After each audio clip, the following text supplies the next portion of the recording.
председателството, уважаеми преподаватели, драги студенти, имам честа и удоволствието да представя Маргарита Попова в качеството на кандидат вице-президент.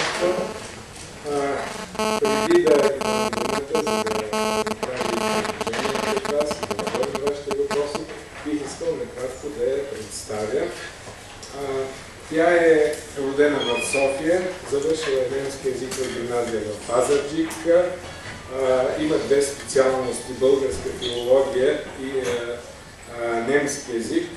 През 1989 година се дипломира като юрист.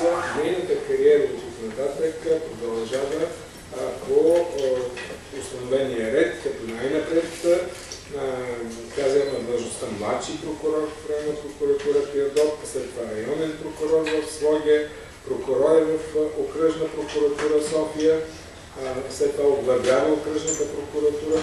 От 2007 година е прокурор в Върховната касационна прокуратура, като завежда отдел противодействие на престъпленията и финансовата система на Европейския съюз.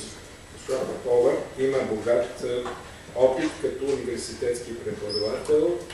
Тя е била хоноруван преподавател по наказателен процес в Академията на МВР, обучавала е дознатели.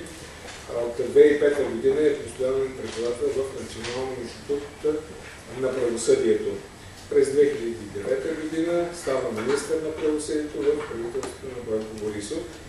От седмица определя себе си като една от най-щастливите хора на света, бидейки баба на трето внуче. Казва, че няма какво да губи, но има какво да даде. Да се надяваме, че в днешната среща дискусия ще даде и голямо количество ценна за нашето практическо обучение информация и ако не е достатъчно, ще си я вземем сами в частта на въпросите. Бих искал да кажа, че аз лично познавам госпожа Попова от дълги години. Тя е един много организиран, точен човек, последователен човек, който държи на дадената дума и изпълнява всичко, което е обещала и винаги е действал в обществен интерес, като и пожелавам успех на предстоящите избори. Аз се отправям една покана да ни гостува в качеството си на вице-президент на една публична, поне на една публична лекция на територията на Български университет. А сега давам думата на госпожа Попова да направи пред вас изявление. Благодаря.